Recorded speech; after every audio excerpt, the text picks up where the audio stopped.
the regaining of freedom and dignity for people that had lived behind the Iron Curtain and within other countries was earth-shattering. And this evening we are here to mark these events that relate to Lithuania. I'm really thankful for you all for coming, for American Lithuanian community, our U.S. government friends, our think tanks friends, for some U.S. business that are here with us. January 14th, as probably you all know, was a special day. It is a special day for us all. It was the day of our unity, of our strength, and that day really showed how Lithuanians are cherishing their freedom and independence. We will begin with Darrell Johnson, who was the former ambassador to Lithuania from 1992 to 1994. Kathleen and I have strong ties to Lithuania, partly because of the time we spent there, and partly because of the friends we made there. We will always be grateful. We remember the winter cold and the summer light. We remember the markets and the churches.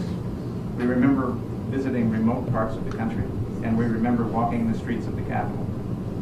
We saw the Soviet troops leave and officials from Western Europe and the U.S. arrive. In fact, we saw Lithuania become a free and independent and democratic country with full participation in the community of nations. All of you in this room and many outside have contributed to this result. You should be proud.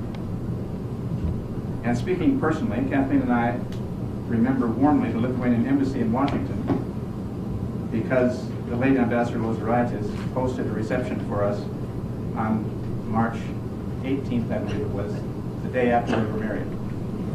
So the Embassy of Lithuania has a special place in our hearts. Many thanks again for your invitation and for all that you have accomplished. Congratulations.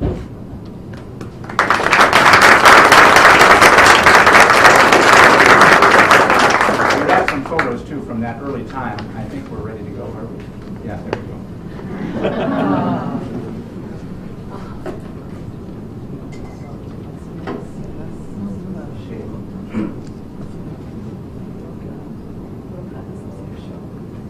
Okay, not so fast.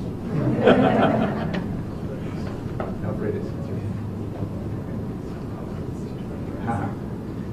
Old Vilnius as seen from our embassy site on Taurus Hill. The same site as the current embassy, of course.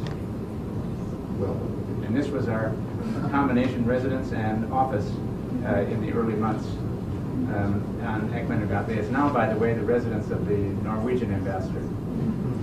Only not very many steps from our current embassy, our permanent embassy. This is a view from on top of the hill, also looking down the hill towards the main part of town in the wintertime. And there were times, like the first year we were there, when it seemed like winter was the whole year. There was a dispute with the Soviets about the price of gas, and so there wasn't any gas, and they kept the buildings at 10 centigrade, which was not, it was a little above freezing, but not a lot. There we are, getting ready to go to lunch. The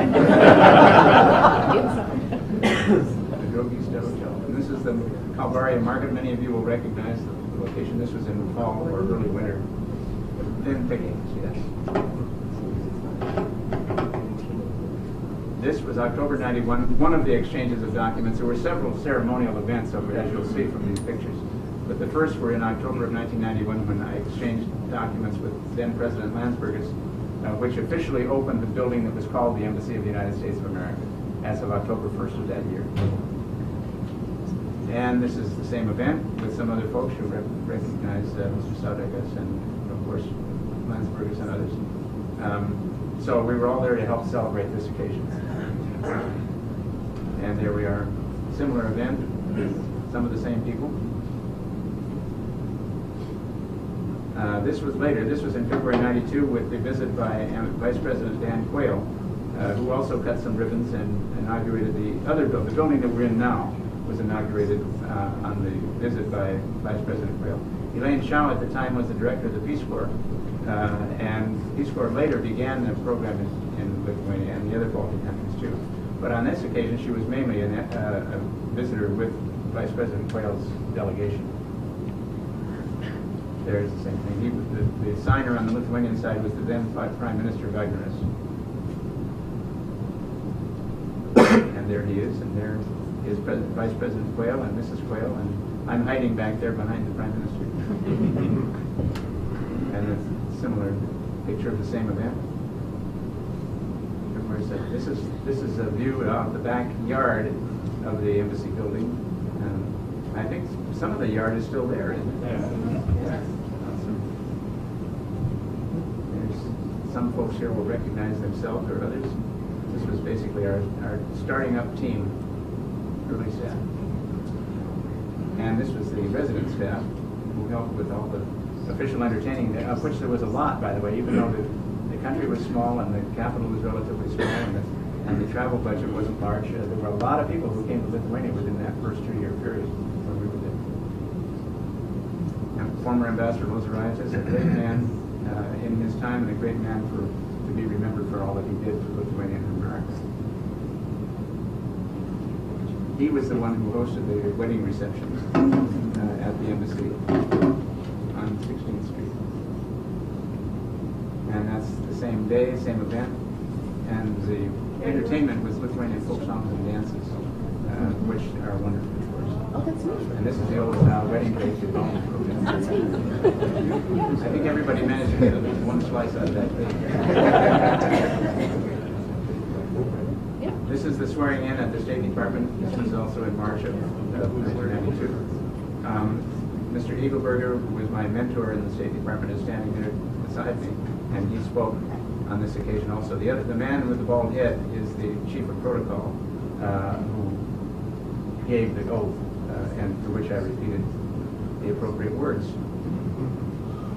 There's the same gang. And the same with a couple of, 3 family members there too, my family. One of whom is here tonight, my daughter Dara, who's standing in the middle of that group. The other boys are living in Texas now, so they weren't able to come tonight. More swearing in at the reception. The reception itself was a couple of days later. We didn't have it the same day as the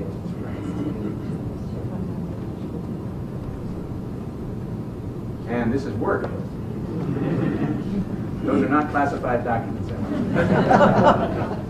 They're probably newspapers. And this is a truck.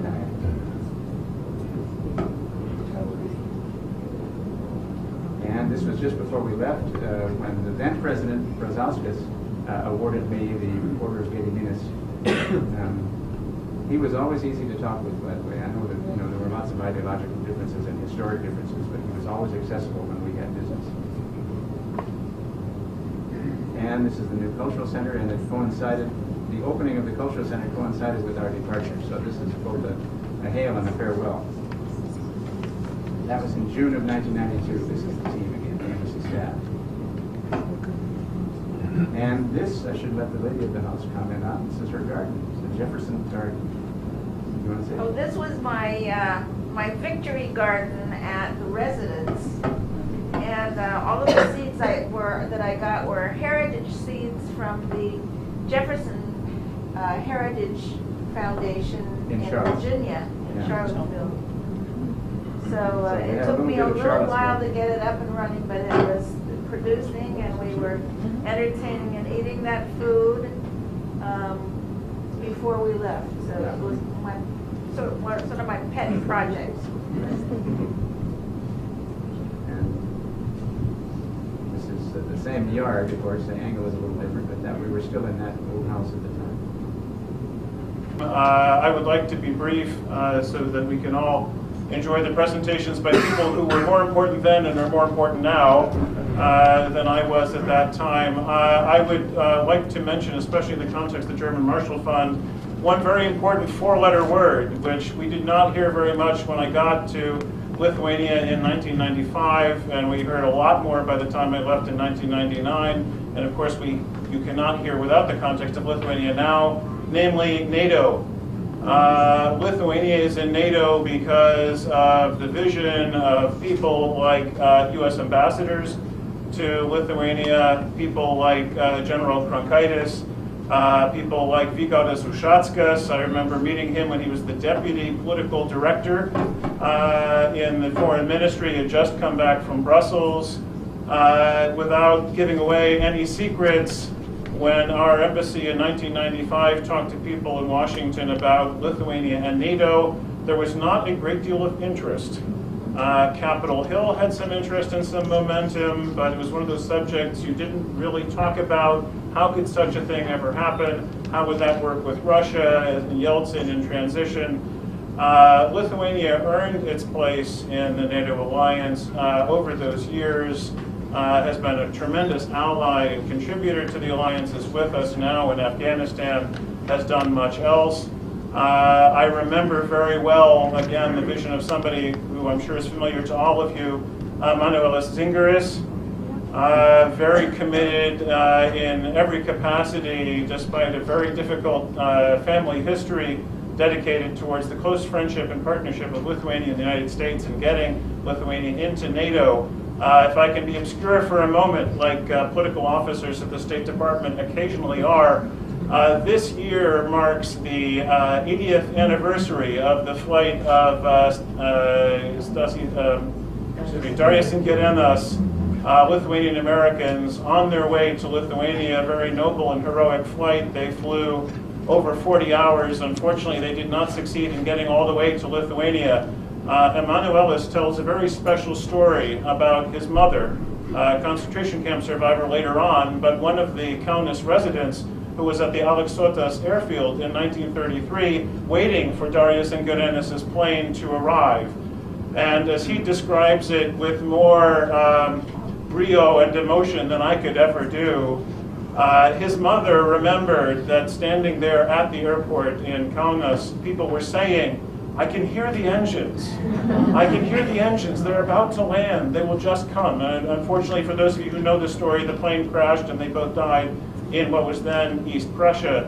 But Emanuelis evoked that image of hearing the engines a number of times in the late 90s as Lithuania was moving closer to NATO. Well, now of course we do hear the engines. We hear them in Chalet, we hear them in Afghanistan, we hear them in Vilnius, we hear them all across Lithuania. It was a wonderful time working with wonderful people who had suffered so much under Soviet occupation, but we're still willing to make the further investment to help us inside the NATO alliance. And General, I can only thank you. I can only thank people like President Adamkus. I remember him as a regional administrator at EPA back in those years, and then of course as head of state. The commitment, the partnership, the investment of energy and emotion and long-term commitment. I've had many wonderful opportunities as a diplomat, but that was a very special 4 years. And I'll just end by saying I had the extra privilege in 2006 to 2009 to be next door to Lithuania as the Deputy Chief of Mission and Chargé in Belarus. And I can tell you what made it possible to survive 3 years in the last dictatorship in Europe.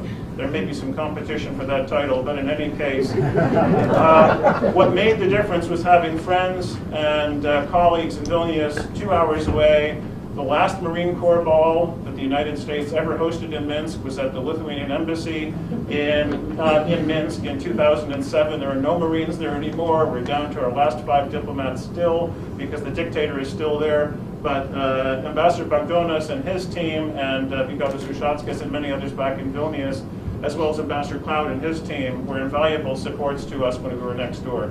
I'll finish with that, but thank you very much, and thanks to the people of Lithuania for the contributions they're making to our success in the alliance.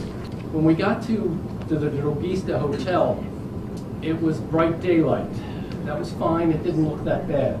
The first time when we tried to go out in the evening, a Frankenstein movie set could have been done in that lobby. There was one light bulb, it was very dim, and we realized right away this was not going to work. We started running around, people were doing whatever their specific thing was. Victor Sidavis, I remember, was running around like crazy finding the American Center, which opened later. A wonderful achievement on his part. I was tasked with finding somewhere where we could operate.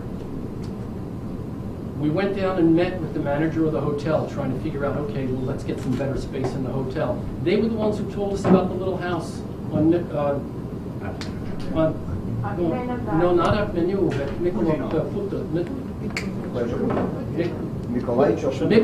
Putino, that's it, thank you very much. Nikolaicho Putino got there, they said it was a guest house of the hotel. We We went over and looked at it. It was perfect. Said, hey, this will do to get started. It will get us out of the hotel. That was about the first week. And then they had no idea what the charges for rent. It's a true story. So we sat down and we said, okay, how many bedrooms does it have? That's 3 rooms. There's a kitchen, there's a meeting room. We'll count that as a room. We sort of added it up as hotel rooms and said, okay, we'll take it. We'll sign for 3 months at a time because we have to renegotiate. And we want right of first refusal if anybody ever wants to buy it. Sure enough, so that's where we started. That was the first temporary chancery. And what was the rent? Oh, who remembers? But it was a few dollars. It was not much. It was not much, partly because we were playing fast and loose. Let me not say we were breaking laws. The exchange rate was supposed to be, because rubles were still the currency, the exchange rate was supposed to be something like 1 to 13 or something silly. A little vignette. I came down with $5,000 from Helsinki, and I needed to change it to rubles. I called the bank president. He said, "Oh, I'll give you 30 to 1 or whatever, or 13 to 1." I said, "No, we were asked to come here by your government. I want you to give me the street rate, 100 to 1." He said, "Oh, I can't do that. That's illegal." I said, "I'll tell you what. I'm going to be down with the driver, and I'm going to walk into your bank with $1,000, and I'm going to give you the opportunity to give me 100 to 1. If you don't do it, I'm going to stand at your front door, and I'm going to sell them at 100 to 1. Now, you can call and have me arrested, but after all, your government asked us to come here." He gave me 100 to 1. Which only created more problems when I went back to Finland to get more money, because I'm not an authorized exchange agent. So I should have been getting 13 to 1 instead of 100 to 1. But anyway, the rent on the building was something like $20 or so. Something was really very reasonable, because we calculated it. Isn't that how you're supposed to do it? And while that was being set up, we were still looking for the real, something that could be a real chancery. And we were told that there would be about 5 people at the embassy. Never more than 5, so find something appropriate.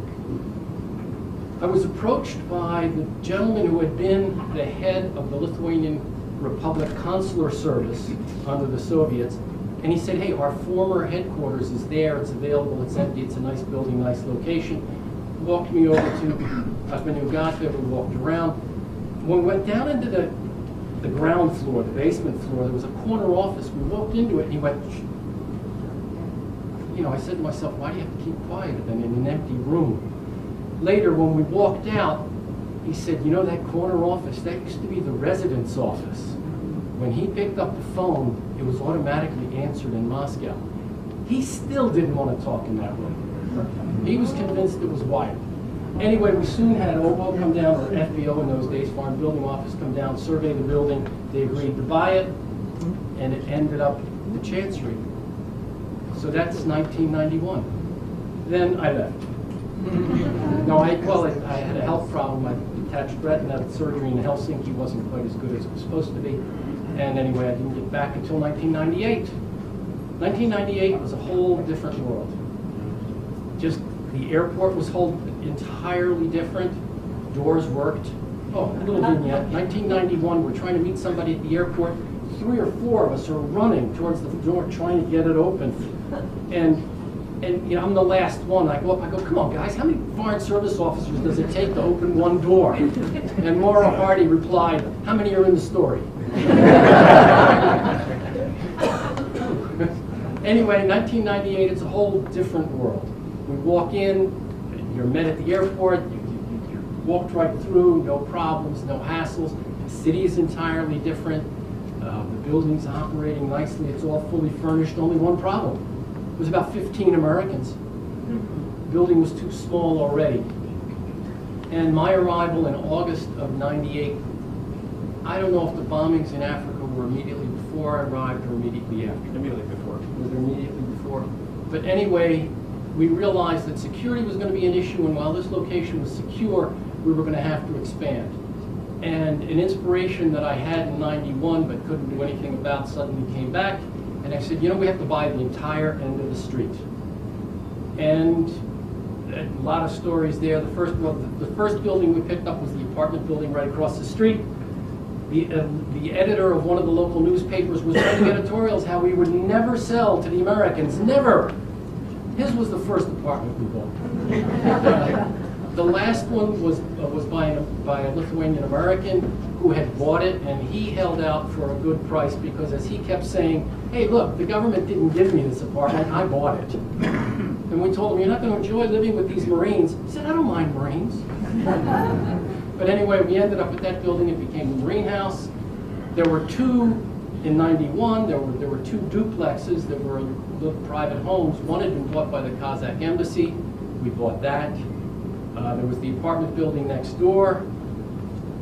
That was a little bit of negotiating because they had a committee, but in the end we came down to a reasonable price, and we ended up with a decent compound in a secure location overlooking the city. We did consider at one point trying to drill bollards in what in the photograph appeared to be the park on the other side of the fence. It was a nice park. We used to walk in it regularly. Didn't think anything of it until we started talking about maybe we would drill holes and put in some bollards. Somebody pointed out that it was really a cemetery. And then somebody started a rumor that it was a Jewish cemetery. And so immediately we said, hey, somebody has to find out what's really going on. Somewhere in the embassy in Vilnius, there is a plaque of the whole cemetery. It tells you where all the family plots are, who's buried where. And of course, when that happened, half the employees started having headaches every day. Oh, it's the dead, it's the dead. It was really strange. But we decided we couldn't drill to put in bollards. But it's very secure, it's very nice. And the Lithuanians were absolutely wonderful through this whole thing. Because I could defend myself in the language, they actually, instead of leading me around, they turned me loose and said I could just run around and see what we could find. And I think it was because of that we found what we did. And then they were 100% cooperative in helping us set up. And it was really absolutely wonderful. And what we have there now could not have happened without all of their cooperation. All right, I'm going to stand up as well. I want to thank my friends at the Lithuanian Embassy, starting with my very good friend Sharjais Šentunis for the opportunity to talk about one of my favorite topics, which is the Lithuanian-American relationship. I've really enjoyed it everywhere I've served in 27 years of service, but the years that my family and I spent in Lithuania are always going to be special to me. So most of what I'm going to talk about concerns the remarkable affinity between this tiny country in Eastern Europe with a population about the same as the state of Connecticut and a great, huge, powerful country in North America. But before I start making that case, I also want to acknowledge it's not all the same. There's some differences. So I'm going to talk about that. First difference I noticed as somebody coming from Los Angeles is it's very cold. It also snows a lot. The first year I was there, it started snowing on Columbus Day. My wife's from El Salvador, and so she started crying right away. And I told her it would stop, and it did stop at the end of April. So soon after I got there, I encountered a priest, a Lithuanian-American priest, who was also from Los Angeles.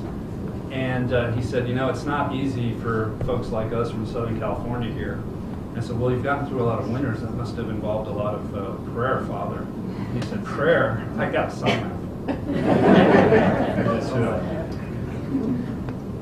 In a new country like Lithuania, sometimes there's unexpected things that happen. For example, when I went to open a Ramada Inn in Vilnius, I was not expecting to be interviewed in Lithuanian by a guy dressed like Julius Caesar and to be accompanied by a harpist. But I think after many decades of repression, the creative juices really flow. One final difference, if I can get this to work. They really like mushrooms a lot. So I was a little confused in my first week in Lithuanian class at the Foreign Service Institute, where the world's greatest Lithuanian teacher, Angela Bailey, I think is responsible for really teaching several iterations of American diplomats to speak Lithuanian well. I didn't understand why the first verb she was teaching us to conjugate was grybauti, which is to take mushrooms. It's like, but then I went to Lithuania, then I understood. They really like mushrooms. They like to pick mushrooms. They like to eat mushrooms, and by the way, they're very good. So they celebrate mushrooms every year at a festival called the Grybaušventė, the Mushroom Festival, in Varėna, which is kind of in I think Druskininkė. No, it's in southern Lithuania. So one of the highlights of my time in Lithuania was being asked on the spot with no warning to speak in Lithuanian about what mushrooms meant to me. I did that in front of like half of the Lithuanian political class, accompanied of course by Lithuanian cheerleaders. But thanks to Angela, I was able to get through it, so I appreciated that. So I had so much fun that I took Ambassador Cloud with me next year when he arrived, as well as my family. And you can see, you know, we enjoyed the food very much. But what always stayed with me more than the mushrooms is the friendship. I really have never served in a country where I felt more palpable affinity for the United States than Lithuania. In my current job, I'm responsible for security relationships the United States has all over the world. And I can honestly say to you that I really have never encountered another place where Lithuanians will do whatever you ask, where the allies are so can-do, where they're so accommodating of what we need. And so it was a real pleasure to serve Lithuania. So when I served in Lithuania, we asked the Lithuanians, we would like you to send your special forces to Iraq, to a very challenging part of Iraq. And they said, sure, we'll do it. And then we said, but we would also like you to have your military administer an entire province of Afghanistan that's larger than your entire country. Oh, sure, that's fine. Another thing that I always marveled at was the willingness of Lithuanians at any level to talk to us as representatives of the United States. When we needed to talk to Lithuania's leaders, they always made time for us, always. Some were top officials, and some were a little more junior, but still important. Sometimes we'd find ourselves talking to them even when we didn't expect to. Once I was in an event outdoors, kind of a picnic event. I was sitting there with my son having lunch, and all of a sudden this old guy came over. I realized it was the Prime Minister, and he came over and said, "Hey, can I sit with you?" And I said, "Yeah, sure."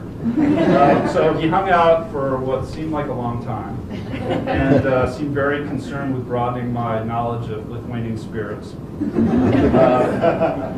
But we had those kind of experiences a lot. So now that I'm gone from not in Lithuania anymore, I still reflect sometimes on why this remarkable warmness exists between our two countries, and I think there are a couple of reasons. One, of course, I think the starting point has to be immigration. Lithuanians have been coming to the United States for more than a century. The hero of Upton Sinclair's 1906 novel, The Jungle, is Jurgis, a Lithuanian immigrant. And as Jonathan was saying, a real-life Lithuanian, Steponas Darus, not only participated in that famous and tragic flight, but equally important in my view, he brought basketball to Lithuania. There he is there. I think that this is I think this is taken from a picture where he was wearing his work clothes. He was a bus driver in Milwaukee, and I think that you can see on his hat it says Milwaukee. I think that's Milwaukee's only appearance in the national currency. There's a lot of American cities that historically have had significant Lithuanian communities, places like Baltimore, Cleveland, Bridgeport. But Chicago is really the unrivaled center of Lithuanian American bendruomenė, serving for more than a century as kind of the center of Lithuanian culture and community outside of Lithuania. It was really great as a U.S. diplomat to be interacting with a president who was from Chicago. And it was very good practice for my current job also.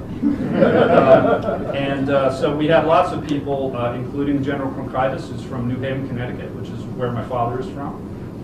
So we had a lot of people who really understood our country really intimately, and it made it much easier for us to do our job as American diplomats. And these days, of course, as everybody in this room knows, there's Americans who trace their heritage to Lithuania living all over the United States. And back in Lietuva, there are many Lithuanian Americans who are making contributions to Lithuania's development. And I think these folks really embody our bilateral friendship. Another obvious link I think is important to mention is religion. If you travel to Lithuania, you know that it's full of beautiful churches like this one, which is the one that I attended with my family. And in my experience, the churches are full of people too. Lithuania was the only majority Catholic country in the Soviet Union, and Lithuanians' religious fervor helped them cope with centuries of oppression. And you see that in a lot of places. I think this is the best place to see it, the Hill of Crosses, which Lithuanians kept alive despite Soviet attempts to eliminate it over many years. Now we know Lithuanians and Americans both love sports, and we both love this sport. One of my earliest experiences in Vilnius was the 2004 Summer Olympics. Both U.S. and Lithuania's men's basketball teams played each other. We hosted a big event, the embassy hosted a big event at a Vilnius sports bar so that our Lithuanian friends could watch our teams play in the qualifying game. So to make it more interesting, my boss at the time, Ambassador Steve Mall, bet President Adamkus that the USA would win. And at this point, I want to do a little advertisement for Steve Mall. Steve was the guy who brought me to Lithuania. He's somebody who would have loved to be here tonight, but we have him working as our ambassador in Poland, where I'm sure he's doing a great job. So I thought I would just show a picture of him carrying out some of his ambassadorial duties. Anyway, so President Adamkus was supposed to give Steve some Lithuanian beer if we won, but we didn't.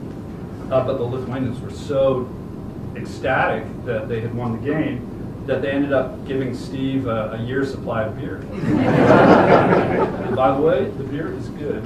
That says, beer, good and strong. That's General Kronkaitis right there. That's an event that I got to do with him.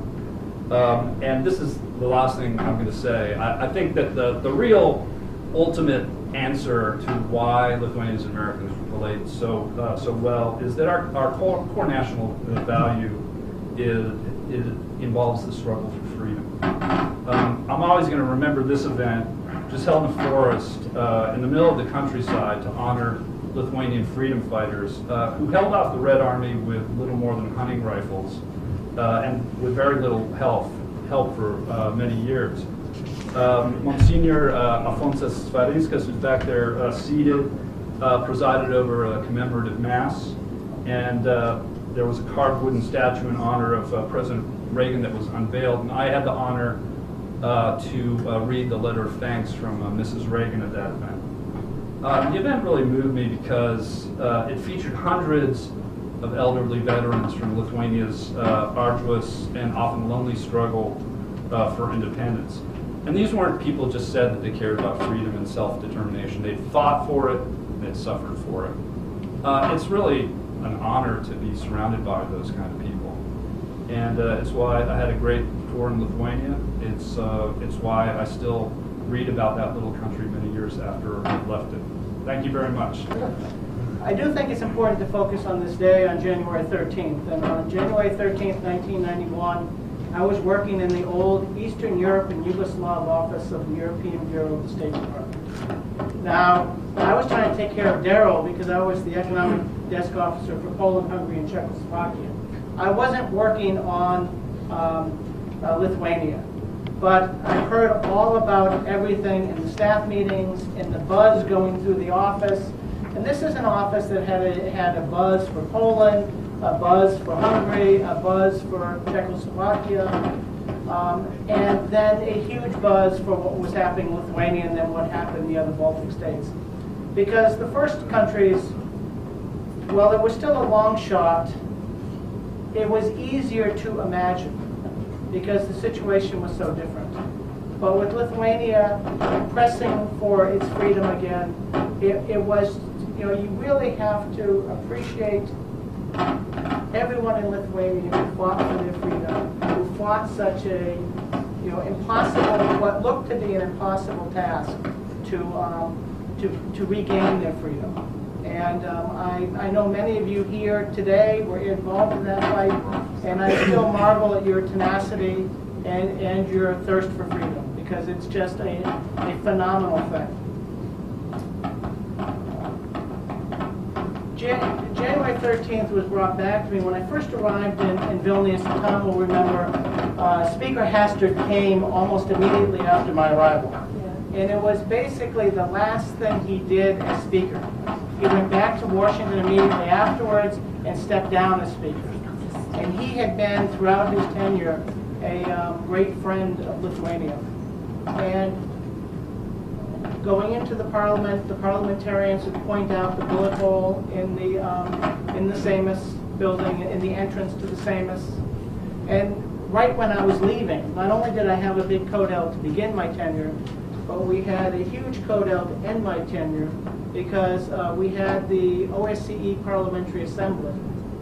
So I had 6 members of the Senate and about 12 members of the House at the 4th of July party, and I left almost immediately after the 4th of July party. But again, it brought me to that circle because, again, to all of the members who were, many in Lithuania for their first time, they were being regaled with the stories of 1991. And they were very taken with these stories, with understanding what had really happened and what they should,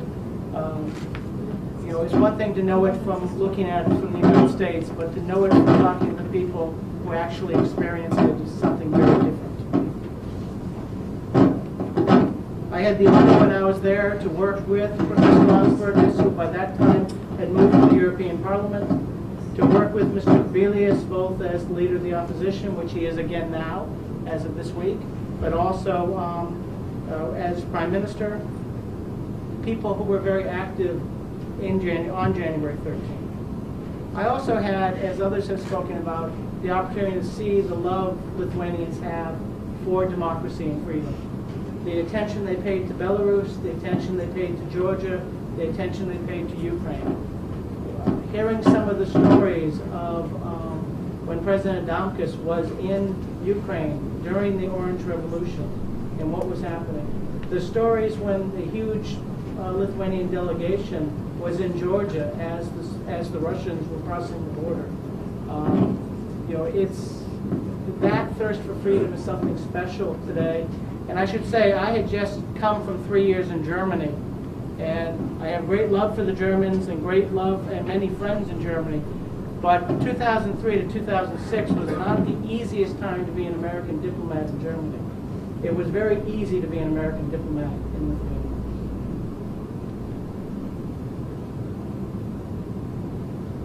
As Tom has talked about, a lot of the focus when I was there was on the U.S.-Lithuanian military relationship, on the Pennsylvania National Guard and all of their fine work with the Lithuanian military.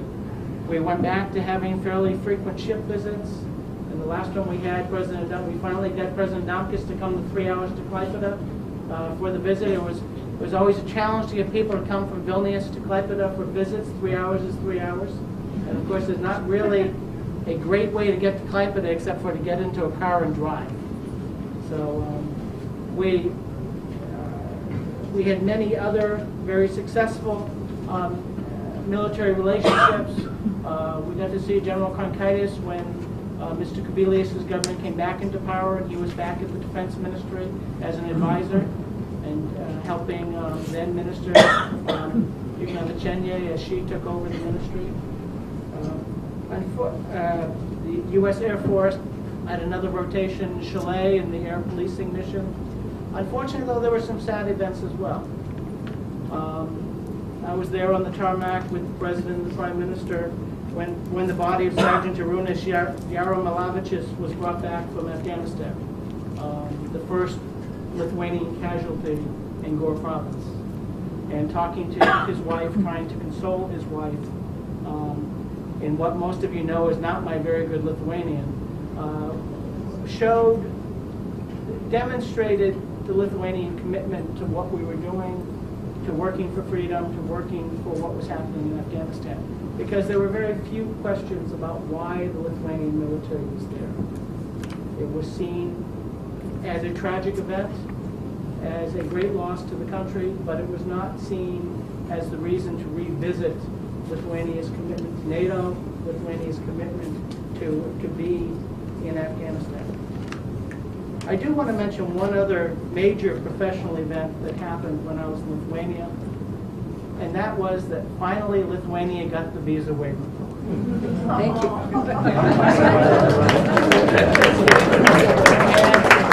And it was one of the great satisfaction to no longer have questions about why we wouldn't give Lithuania visa-free travel.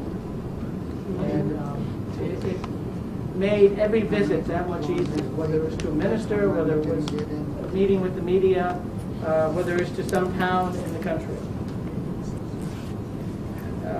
Others have also spoken about Lithuanian Americans.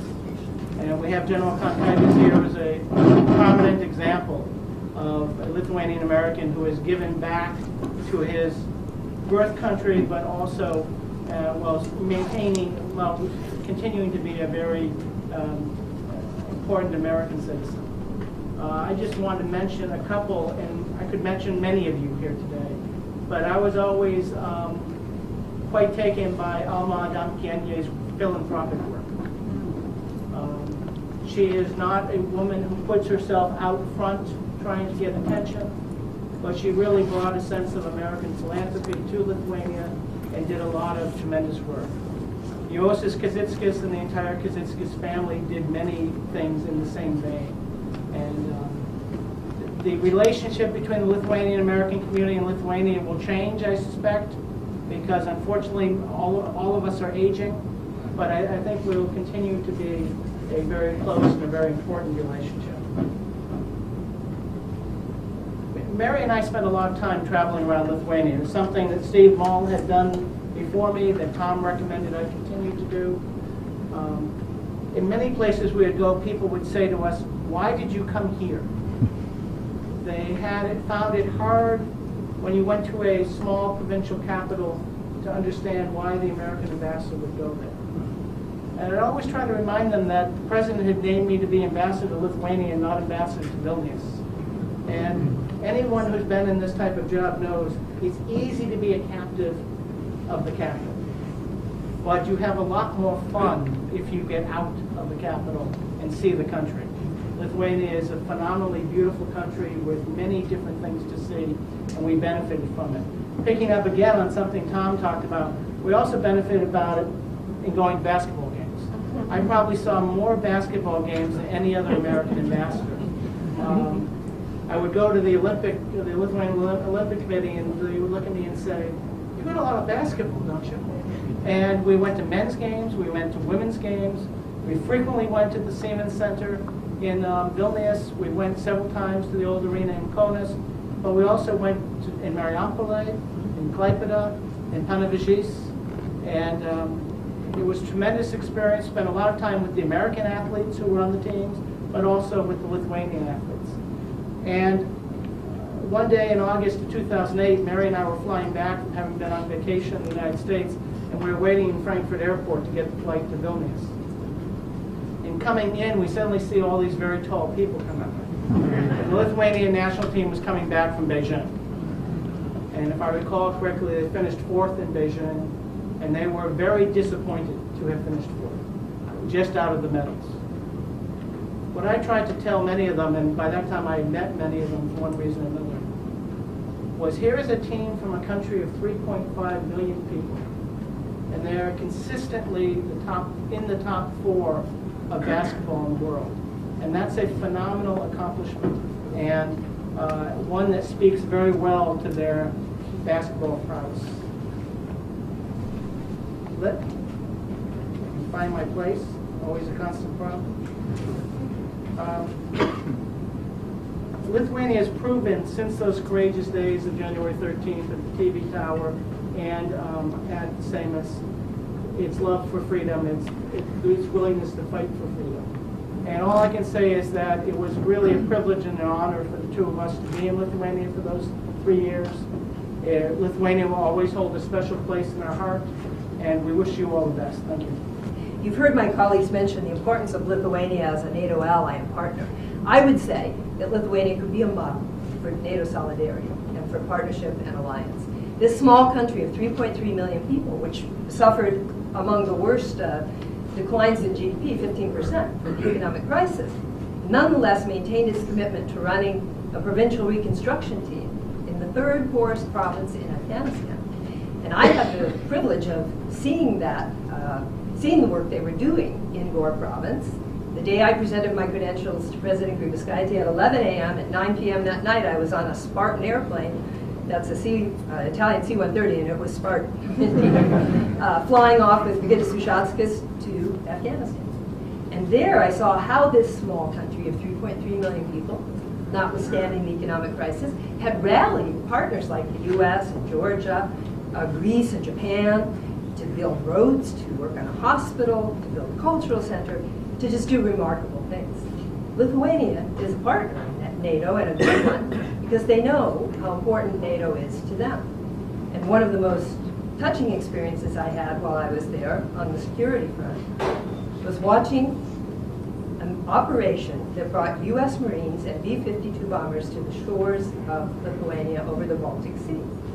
I was there with the entire leadership of the country, Baltops, I think it was called, and we had American Marines coming on Polish amphibious assault vehicles off ships from a number of partner countries, landing on the shores of Klaipėda.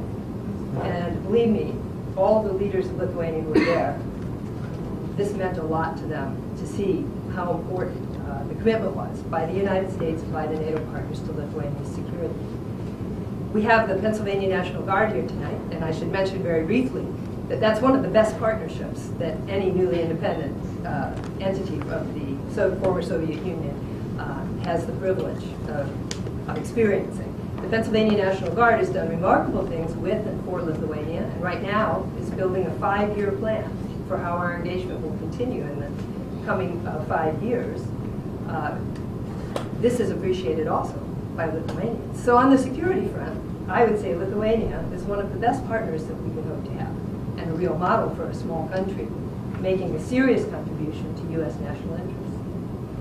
We needed to improve our economic relationship. Lithuania has some real opportunities for American companies and its talented people. And I was privileged to help organize the first ever U.S. Department of Commerce certified trade mission to Lithuania, which was just a beginning, to take advantage of the Kubilius government's efforts to improve the business climate and to tap Lithuania's most important national asset, its people, its highly talented people. Many of you may know that Lithuania has more educated people with postgraduate degrees than almost any other member state of the European Union. And one way to do that is to have more exchanges. So we established a new exchange program for high school students called the EXCEL program, Exchanges for Culture, Education, and Leadership. It's funded almost entirely by private donations. And we raised $250,000 to send, to date, 20 students. And we'll continue to work on that program, and I hope continue to send high school students to spend 1 year in the United States, living with an American family, studying in American high schools, because that's the best way to build ties between our future leaders and understanding between our countries. So anyone who's interested in that program, I'll be happy to give you more information later. So strong ties on the security front, on the economic front, on the energy front, ties between people, that's the stuff of diplomacy and relationships. But I think that Lithuania took some really extraordinary steps in one additional area that really deserve to be recognized. And that is in its pursuit of building a strong democracy, respecting the values of democracy, tolerance in particular, and addressing the legacy of the Holocaust in Lithuania. As I was preparing to go out and become ambassador, I heard about what great work we do together on the security front and what we hope to do in the energy and economic area. But the one area that remained very sensitive in our relationship was the perception that Lithuania needed to take more steps to address what happened in the tragedy of the Holocaust during World War II. As I worked with Lithuanians on that, and I had the chance to hear stories from Lithuanians about what happened during the Holocaust, I also learned a lot more about something that I wish all Americans knew more about, and that was the legacy of the Soviet occupation. Lithuania, along with the other Baltic countries, experienced 3 occupations: the Soviets, Nazis, and then again, a Soviet occupation. It was a brutal legacy that ripped apart societies, families, and it's a legacy that remains still and needs to be addressed for the future. For a country like Lithuania that has this deep, deep commitment and love for freedom and democratic values, addressing this history was important. And in the 3 years I was there, the government took an extraordinary step, I think, in setting forward a program in 2011, which was the Year of Holocaust Remembrance. And under that Year of Holocaust Remembrance, they did concrete things to begin as a matter of historical justice and also as a matter of helping Lithuania continue its democratic development. They took important steps to address the Holocaust legacy. One was the passage of a long-awaited law to compensation law to compensate the Jewish communities for property, communal property that had been expropriated. This law passed with a remarkable multi-party support in the parliament. Significant support and across parties, which to me says a lot about Lithuania's maturity in the direction it's going with respect to developing its democracy. But in addition to that compensation law, other steps are underway. Lithuania is moving forward an important program to turn the Paneriai killing site, which is one of the great tragic places of the Holocaust in the world, into a 21st century memorial. They're working on commemorating other Jewish cemeteries in Lithuania. There are steps to help Lithuanian Jewish community establish a new school. So there are many things that are going on that show me that Lithuania has reached a point of maturity in addressing what is a very difficult period of its history. I'd also like to mention on this front that there is a body called the International Commission for the Evaluation of the Crimes of the Nazi and Soviet occupation regimes. It's a really long name for a very important commission that had been launched in the early part of the 2000s and then stopped its work for a period. President Grybauskaitė has now relaunched that commission. And that commission has the potential to be a leading body in this part of the world in addressing the history, not just of the Holocaust, but also what happened under the Soviet regimes. And I don't know how many of you might have heard of the book that Ruta Šepetis wrote called Between Shades of Gray. It's one of the most moving stories I've ever read about a personal experience. It's fictional, but based on fact, of what happened during the Soviet occupation. And I was pleased to see that that book has been read in 29 countries around the world, translated into 26 languages, and maybe for the first time has brought to the world's attention what happened under the Soviet period.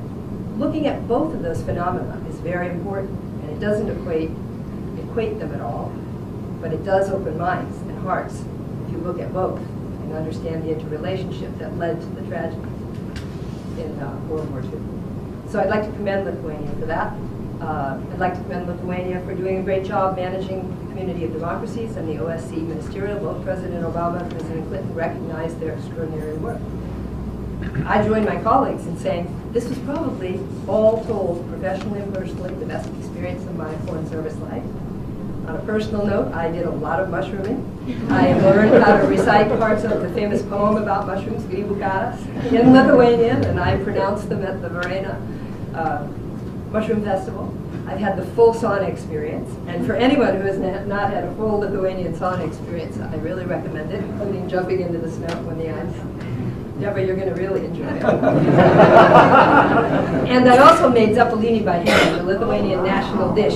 This is hard work. It takes hours, and it takes a team of people to take potatoes and transform them into this wonderful dumpling that you eat with homemade vodka moonshine. I drank a lot of moonshine all around Lithuania. Everyone has their own brand. Most of them legal, I hope. It was a wonderful, remarkable experience. I'll never forget Lithuania, and I hope that any of you who haven't been will go. But Lithuania is the model of a good partner for the U.S., deserves our time and attention because it is our national interest.